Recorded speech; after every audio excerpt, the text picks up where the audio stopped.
साथियों नमस्कार। इस वक्त हम आजमगढ़ में मौजूद हैं। आज हम आपको एक ऐसी शख्स से मिलवाएंगे जो बगैर ट्रेनिंग, बगैर किसी भर्ती के हथियार चला कर आया है, और वह भी भारत में नहीं, दूसरे देश में।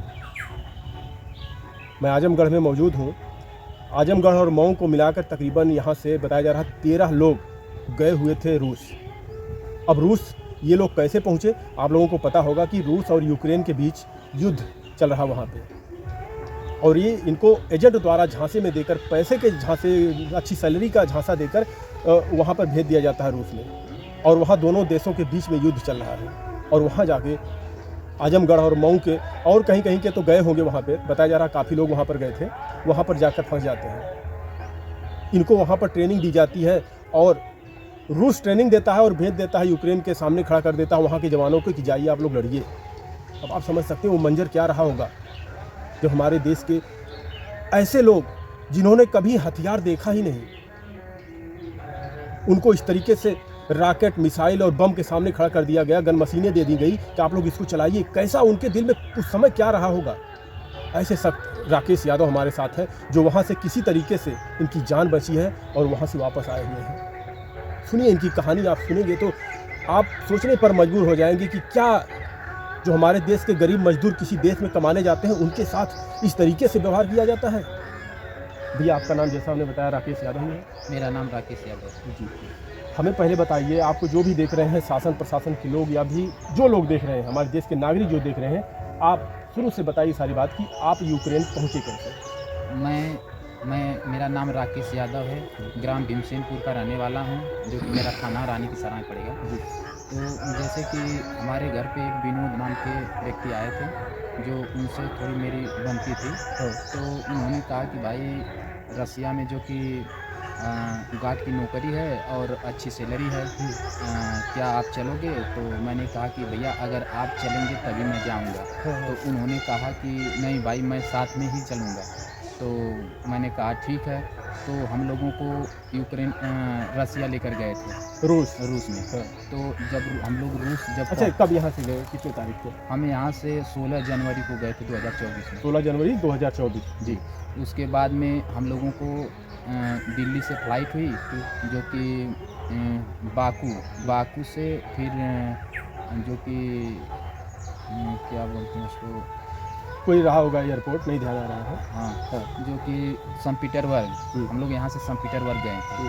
तो वहाँ पे हमें सुमित नाम के जो एजेंट हैं, उन्होंने हमें रिसीव किया था। इसमें जो कि जो विनोद हैं, उनको एक जरिया बनाया गया था कि अच्छा, एजेंट कोई दूसरा है, इनको जरिया बनाया गया। एजेंट जो कि जिनका नाम है सुमित है, और मेन एजेंट दुष्यंत है, ये 2 लोग एजेंट हैं। और जो कि विनोद को एक जरिया बनाया गया था कि आप लड़कों को लेकर आइए, और जो कि आपको जो भी मिलेगा हम लोग देंगे। उनको एक लालच धराया गया था। अच्छा, मतलब लालच। हाँ, लालच देखो। उसके बाद में जब हम लोग रसिया पहुँचे, संत पीटरबर्ग में, तो हम लोगों का जो सुमित था, उन्होंने जो कि हमारा जो कि जब हमें वहाँ से रिसीव किए, तो हमें एक जो कि ब्लड जांच करवाने के लिए लेकर गए थे हॉस्पिटल में। तो हमारा वहाँ ब्लड जांच हुआ। ब्लड जांच होने के बाद फिर हम लोगों का अकाउंट खोला गया।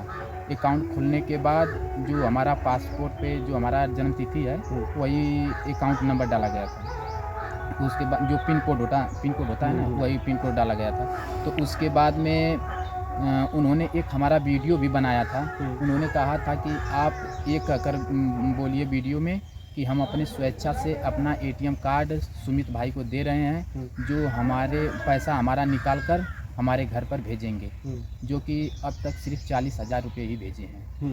उसके बाद में और पैसे नहीं दिए। उसके बाद में फिर हम लोगों को एक रसिया भाषा में लिखा हुआ था एग्रीमेंट पेपर था, उस पर साइन करवाएं। तो हमने उनसे पूछा भी था कि भैया इस पर क्या लिखा हुआ है, हमें तो नहीं समझ में आ रहा है। तो उन्होंने कहा कि क्या आप हम पे विश्वास नहीं है आपका?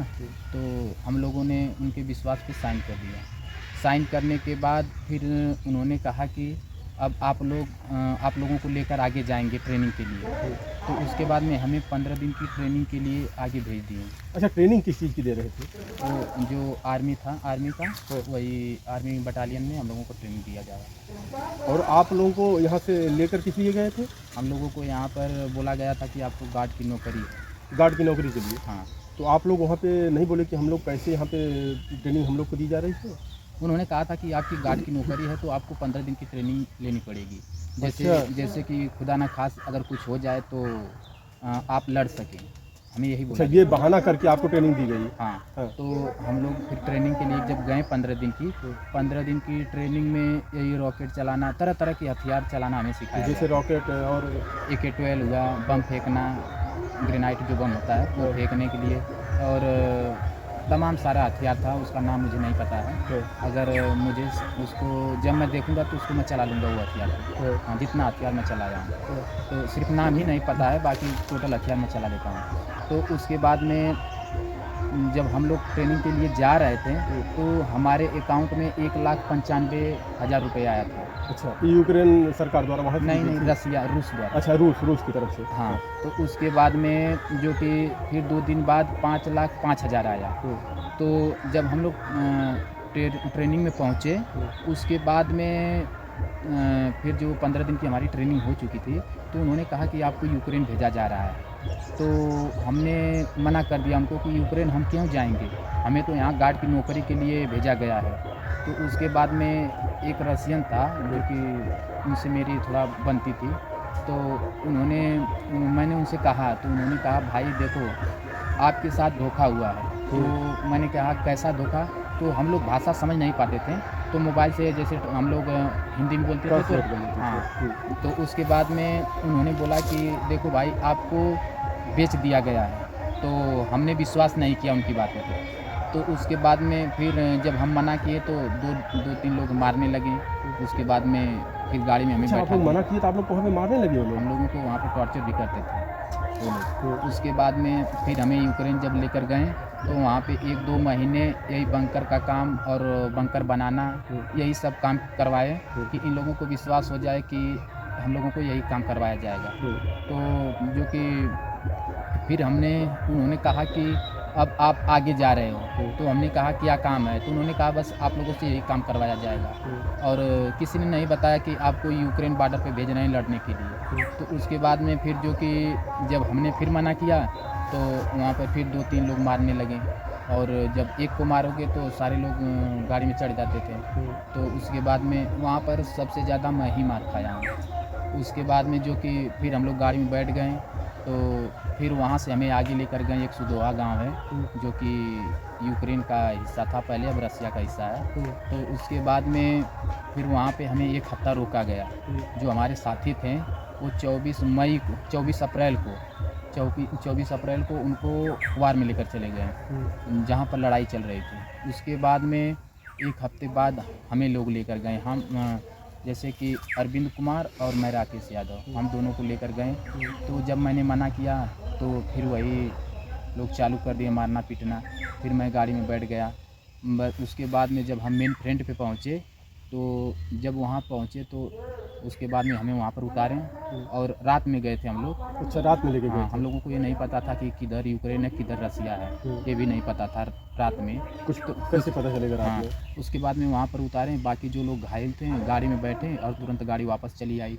तो हमने भी सोचा कि हम भी गाड़ी के साथ चले जाएं, मगर वहाँ से फिर कोई वापस नहीं आने देते थे। तो उसके बाद में फिर आगे हम लोगों को लेकर गए, तब तक एक रॉकेट आकर गिरा। उसके बाद में हम डर गए। उसके बाद में फिर हमारे साथी मिले, उन्होंने कहा अरे भाई हम लोग तो बहुत बुरी तरीके से बच गए यहाँ पे, तो अब देखिए भगवान के ऊपर छोड़ देते हैं कि कौन ज़िंदा लौटता है कौन नहीं। तो हमने उनके बातों का ध्यान नहीं दिया। उसके बाद में फिर हम लोगों को वहाँ से 7 से 10 किलोमीटर पैदल लेकर गए। लेके जाने के बाद बस वही रॉकेट और ड्रोन यही अटैक यूक्रेन करता था। उसके बाद में जब हम लोग धीरे धीरे कर आगे पहुँचे तो हमें एक बंकर में रखा गया कि आप लोग यहीं पर रहिए, उसके बाद में फिर आप लोगों को हम आगे लेकर चलेंगे।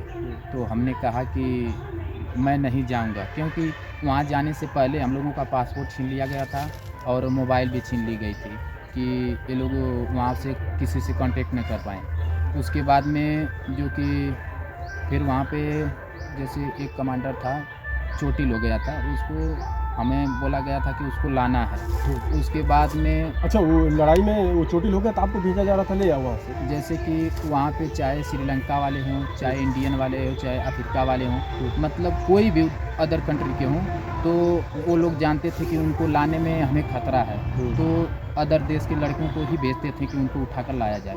अगर ड्रोन अटैक होता है या रॉकेट गिरता है तो उनका जो सोल्जर है तो वो तो लोग नहीं मरेंगे तो आम जनता जो अदर देश से गए हैं। तो उसके बाद में फिर जो कि एक बंकर था वहाँ पर हमें और खाने के लिए जो कि हमें एक पाव की बटली नहीं होती है मछली की या मुर्गा की, बस यही लोग देते थे खाने के लिए। उसके बाद में जो कि और एक डब्बा पानी दिए थे पीने के लिए, तो एक डब्बा पानी और वही मछली एक हफ्ता खाना था।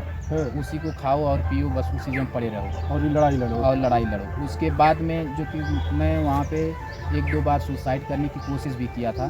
तो उसके बाद में जो मेरे भाई थे तो उन्होंने कहा कि अरे भाई ऐसा मत करो, जो कि हम किसी न किसी तरीके से यहाँ से निकलेंगे और अपने देश जाएंगे। तो हमने कहा कि यहाँ से बचकर जाना तो बहुत असंभव है। तो उन्होंने कहा नहीं, आप धैर्य रखिए। तो फिर मैंने कहा कि ठीक है। तो उसके बाद में जो है कि जब मैं सुसाइड करने जा रहा था तो धीरेंद्र भाई और ये अरविंद कुमार और योगी भैया, इन्होंने मुझे मना किया कि आप धैर्य रखिए, अब इतना क्यों आप खो रहे हैं। तो उसके बाद में जो कि मैंने कहा भैया मैं भूखे नहीं लड़ सकता और मैं रह भी नहीं सकता भूखे। तो उन्होंने कहा कि हम लोग तो तुम्हारे साथ हैं ना। तो उसके बाद में फिर जो एक घायल हुआ था सोल्जर, उसको हम लोग ला रहे थे। तो लाने के बाद जो अरविंद कुमार था उसके बगल में ही हम जो रसिया वाला घायल हुआ था उसको हम लोग लेकर भाग रहे थे। तब तक अचानक रॉकेट आकर हम लोगों को बगल में ही गिरा और हम लोगों को ट्रेनिंग दी गई थी कि कोई भी चीज़ आकर गिरे तो आप लोग सो जाइए, लेट जाइए, कि आपके ऊपर से ही चला जाएगा, आप लोगों को चोटी नहीं आएगी।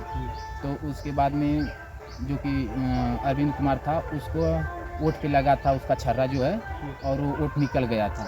उसके बाद में अच्छा, वो राकेश कुमार यहीं के हैं? नहीं, अरविंद कुमार। हाँ, यहीं से है, आजमगढ़ से? वो आजमगढ़ से ही है। अच्छा। उसके बाद में जो कि अभी जिंदा हो?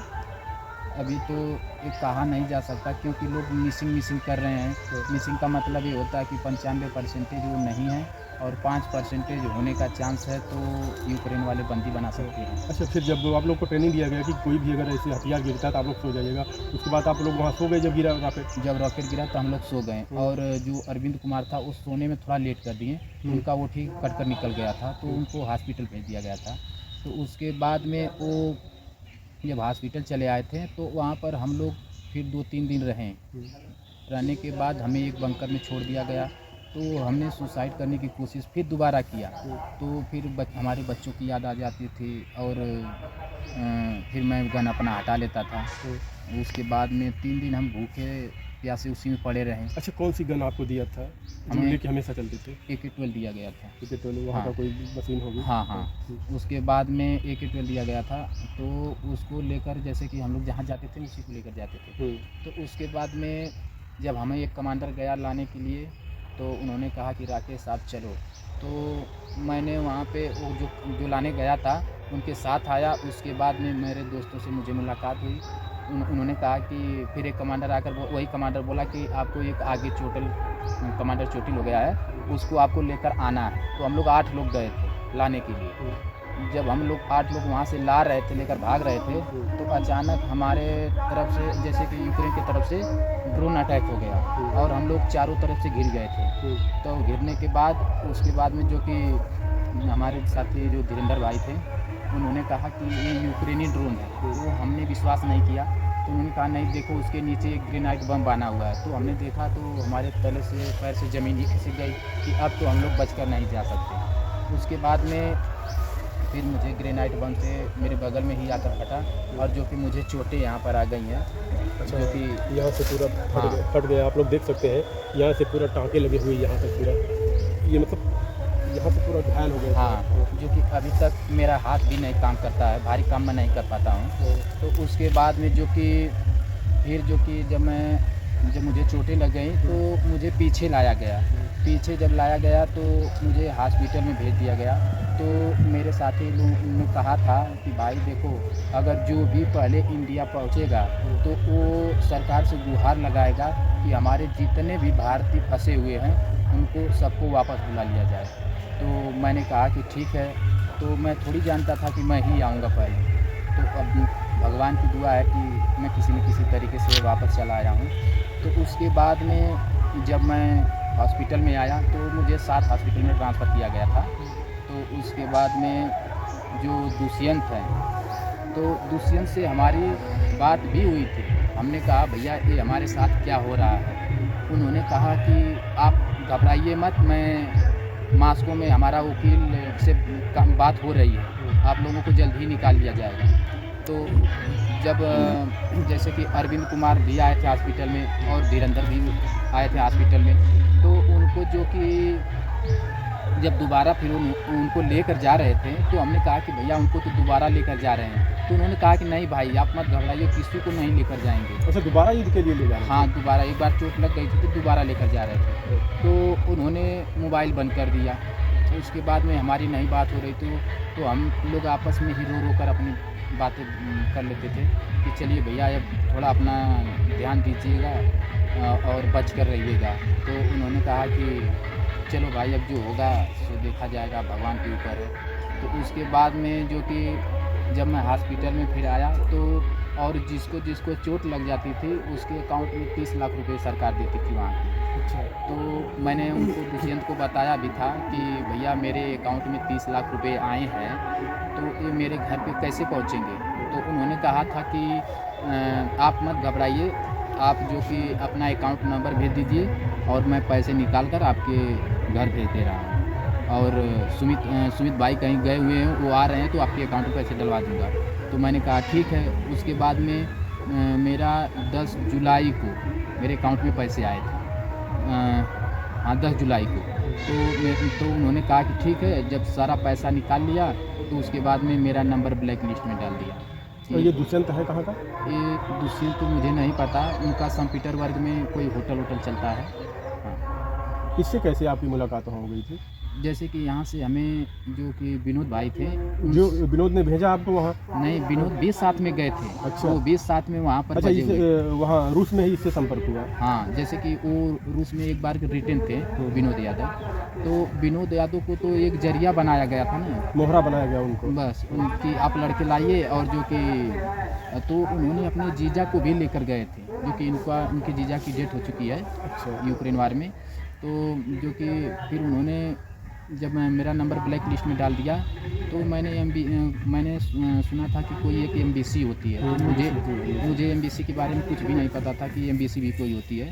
तो मैंने एमबीसी को कॉल लगाया तो एमबीसी से मेरी बात भी हुई। तो उन्होंने कहा कि जैसे एक मैडम उठाई थी तो उन्होंने कहा था कि क्या आप हमसे पूछ कर आए हो? तो मैंने कहा मैडम मुझे तो ये नहीं पता था कि हम लोग यहाँ पर आकर बच जाएंगे, बस हम लोग तो एक गार्ड की नौकरी के लिए कमाने के नहीं, लिए। अगर मैडम जी से पूछा गया वहाँ पे तो कोई भी अगर किसी देश में जाता है तो क्या भारत का हर नागरिक पर्सनल जाके किसी एम्बेसी वाले से पूछता है कि हम इस देश में जा रहे हैं? ऐसा तो नहीं होता। नहीं।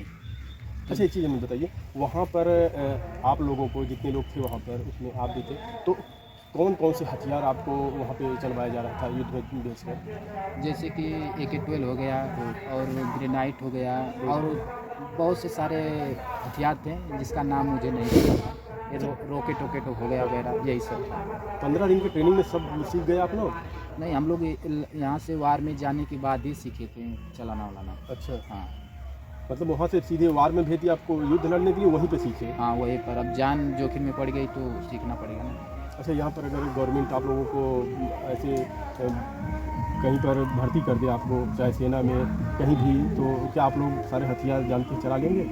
जी, मैं अगर वो जो हथियार वहाँ पर चलाया हूँ वो हथियार मैं अगर पा जाऊँगा तो चला लूँगा आसान से। देखिए, शुक्र है ऊपर वाले की कि भाई साहब की। और कितने लोग वहाँ से आपके जो साथ गए थे, कितने लोग वापस आ चुके हैं, कुछ जानकारी है? जैसे कि एक मऊ का है विनोद यादव, क्या नाम है, और उनका नाम है ब्रजेश यादव, वही वापस आए हैं। और मैं एक आजमगढ़ का आया, बाकी और सब लोग लापता नहीं। और आपके साथ जो गए थे वो भी नहीं आए? नहीं, और किसी को नहीं पता चल रहा और है। आपके साथ में जो 7 लोग ग्रुप में गए थे, 6 लोग? जैसे कि हम लोग पहले ग्रुप में 6 लोग गए थे, 16 जनवरी को 6 लोग गए थे, और दूसरा ग्रुप 6 फरवरी को गया था। तो उसमें से सभी लोग आ गए हैं? जैसे कि जो हमारे 6 ग्रुप का था जो गए थे, उसमें से मैं ही अकेला आया हूँ, और जो 7 ग्रुप के थे उनमें से एक ब्रिजेश यादव आया है जो मऊ के हैं। क्या कहना चाहते हैं आप शासन प्रशासन हमारे सरकार से, क्या कहना चाहते हैं सरकार से कि आप लोगों के साथ जो वहाँ पे हुआ, और कुछ आप लोगों को दिक्कत थी, पैसे लेकर भी शायद हमने सुना कि दिक्कत, आप लोग को पैसे नहीं मिल पाए वहाँ से, तो कुछ कहना है? जैसे कि हमारा जो कि यहाँ से जब हम लोग गए थे तो हम लोगों का 2 लाख रुपये सैलरी था, और जो कि मुझे चोटें आई थी वो भी 30 लाख रुपये जो कि एजेंट खा गया है, जो कि हमें भरोसा दिलाने के लिए सिर्फ 40,000 रुपये दिया था महीने में कि आपके अकाउंट में 40,000 रुपये गए हैं, तो हमें विश्वास हो गया था। मगर वहाँ से हम आए तो विश्वास ही ख़त्म हो गया था जब उन्होंने ब्लैक लिस्ट में डाल दिया था। तो मैं सरकार से यही गुहार लगाना चाहता हूँ कि जितने हमारे भारतीय फंसे हुए हैं उनको वापस बुला लिया जाए किसी न किसी तरीके से, और जितना सरकार लेट करेगी उतना जो भारतीय वहाँ पर हैं उनको बहुत दिक्कतें आएंगी, और जो हमारे साथ धोखाधड़ी किए हैं उनके ऊपर सख्त से सख्त कार्रवाई की जाए, और CBI जांच की जाए कि उनको पकड़कर सलाखों के पीछे लाया जाए। अच्छा, ये एजेंट जिसने आपको यहाँ से भेजा था, जो कह रहे हैं कि आप, और वहाँ पे जो आपसे मिला था उसने पैसा आपका लेके और ब्लैक लिस्ट में आपको डाल दिया, उसका कुछ था पता है? नहीं, उसका तो पता मुझे नहीं है, मगर जो दुष्यंत है जिससे मेरी बात हुई थी उसका फ़ोटो है मेरे पास। हाँ बस, और जो कि दिल्ली में उनकी ऑफिस भी चलती है। ये दुष्यंत क्या? हाँ, दुष्यंत और सुमित दोनों अटैच में थे, तो उनके जो कि दिल्ली में एक ऑफिस है, कोई बैंक है, उसी के अगल बगल में। अच्छा, ये दुष्यंत लेके पैसा गायब है कि ये लिया आपका पैसा? जैसे कि जब सुमित इंडिया आ जाते थे तो दुष्यंत अकाउंट से पैसे निकालते थे, और जब सुमित वहाँ पर पहुँच जाते थे तो सुमित पैसे निकालते, मतलब ये लोग दोनों हेरा फेरी कर पैसे निकालते थे। मैं आप लोगों को बताना चाहता हूँ, ऐसे एजेंट लोगों से सावधान रहिए। पैसे के लिए आपको कहीं भी भेज देंगे, बेच देंगे, आपकी जान ले लेंगे। अब बताइए, भाई साहब को बगैर बताए वहाँ पर भेज दिया जाता है, इनके साथ भी कई लोगों को भेजा जाता है, और वहाँ इनसे युद्ध लड़वाया जाता है यूक्रेन के खिलाफ, और वहाँ से जो पैसे इन लोगों को मिले, पहले तो इनसे वीडियो के जरिए आपसे बुलवा लिया गया, फिर पैसे निकाल के आपको भेजा नहीं गया आपके घर पे? नहीं, मेरे घर पे सिर्फ 40,000 रुपये भी भेजा गया। अच्छा, उसका फ़ोटो है आप बता रहे हैं? नहीं, वो दुष्यंत जो है, जो मेरा पैसा निकाले हैं, जो 30 लाख रुपये, उनसे हमारी बात हुई थी, तो उनका फ़ोटो है मेरे पास। अच्छा, अभी फिर बीच में इधर बात हुई कि नहीं? नहीं, मेरा नंबर ब्लैक लिस्ट में डाल दिए हैं, तब से उनका नंबर भी नहीं लग रहा है। फ़ोटो है ना? हाँ, उनका फ़ोटो है। मैं फ़ोटो लगा दूंगा अभी स्क्रीन पे, आप लोग देखिएगा। और मैं शासन प्रशासन यहाँ से सरकार से भी मैं कहूँगा कि भाई ऐसे लोगों के ऊपर सख्त से सख्त कार्रवाई की जाए। ऐसे लोग हमारे देश के गरीब, मजदूर, लाचार, बेसहारा लोग को फंसाते हैं और ऐसे धोखाधड़ी इनके साथ करते हैं। आए दिन तमाम शिकायतें रहती। बताइए भाई साहब, किस तरीके से वहाँ जब ऐसे बम गिर रहे होंगे आपके ऊपर, तब तो फिर आप लोग कैसे वहाँ पर रह रहे थे? जैसे हम लोगों को ट्रेनिंग भी दिया गया था कि किस तरह भागना है, कहाँ पर छिपना है, जैसे कि झाड़ियों में छिपना है। अगर ड्रोन आ रहे हैं तो आप किसी झाड़ी में जाकर छिप जाइए। जैसे वहाँ पर जंगल ही जंगल थे, और जब जंगल से बाहर निकलोगे तभी दिक्कतें आती थी, और ड्रोन अटैक से बचना भी बहुत मुश्किल है। जी, आपका बहुत बहुत धन्यवाद। बाकी आप सब लोग कमेंट में अपनी राय जरूर दीजिएगा कि जो हमारे। और मैं एक बात कहना चाहता हूँ कि ये जो दुष्यंत की फ़ोटो मैं दे रहा हूँ आपको, प्लीज़ अगर कोई भी भाई इनको जानता हो तो आप मेरे नंबर पे फ़ोन कर बता दें। मेरा नंबर है 95 59 15 42 51। ये मेरा नंबर है, जो मैं राकेश यादव हूँ। प्लीज़ जो भी फ़ोटो देखें प्लीज़ मुझे बता दें। अच्छा, कितना पैसा लिया है? मेरा 45 लाख रुपए निकाले हैं आपके अकाउंट से? मेरे अकाउंट से 45 लाख रुपए निकाले हैं, और जो भी मेरे साथी गए हुए थे सबका उनके पास ATM था, और अच्छा, सबका ATM उन्हीं के पास था? सबका ATM उन्हीं के पास था। और किसी के घर जैसे कि कोई 40,000 भेजा है, किसी के घर 20,000 भेजा है, इसी तरह करके सबके घर भेजे थे पैसा। और बाकी जब लोग घायल होते थे तो पैसे तो आते रहेंगे, जब लड़ाई वहाँ पे लड़ रहे थे तो पैसे आ रहे थे, ये निकाल लेता था। जैसे कि जिसको चोटें लगती थी उनको 30 लाख रुपए मिलता था, क्योंकि उसी में एक रसिया था जो कि मेरा खास फ्रेंड हो गया था। तब मुझे पता चला कि आपको 7 लाख रुपए में बेच दिया गया है, तब जाकर मुझे विश्वास हुआ कि हाँ, हमें 7 लाख रुपए में बेच दिया गया है। और पैसे वही लिए होंगे वही लोग? पैसे वही दुष्यंत और सुमित, ये दोनों मिलकर खाए हैं। ऐसे 7 लाख में आपको, 7 लाख में उनको, ऐसे ऐसे कितने लोगों को बेचा होगा? या कोई गिनती नहीं है कि यहाँ से इंडिया वाले कितने गए हैं अभी तो। अच्छा, ये दुष्यंत है कहाँ, दिल्ली का बता रहे हैं?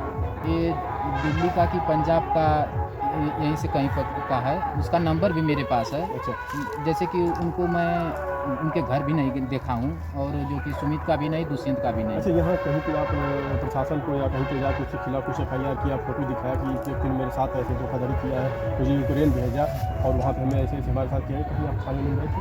नहीं, मैं ये सोचा कि अगर मैं कुछ कर रहा हूँ तो मेरे आगे साथी बजे हुए हैं, उनके साथ कुछ घटना न हो जाए, इसीलिए मैं नहीं किया। नहीं तो आपके साथी, आप ही ने अभी बताया कि आपके साथी बोले कि इंडिया से गुहार भारत सरकार से लगाई, हम लोग को बचाया जाए। तो जब आप बात नहीं करेंगे किसी से तो फिर उनको कैसे बचाया जाएगा? पता नहीं चलेगा इस तरीके से। जैसे कि मैंने MBC को भी मेल किया था, जब मैं वहाँ से आया हूँ तो मैं MBC ही द्वारा आया हूँ यहाँ इंडिया। तो MBC में भी मैंने बताया था कि जो कि दुष्यंत के खिलाफ़ और सुमित के खिलाफ़ जो एजेंट हैं उनके खिलाफ़ भी बताया था। उन्होंने और पूछा था कि आपके साथी कौन कौन थे, कहाँ पर हैं। तो मैंने बताया भी था कि हम लोग सुदोहा गांव से आगे रात में गए थे लड़ने के लिए। तो मैंने MBC को सारा डिटेल बता दिया था।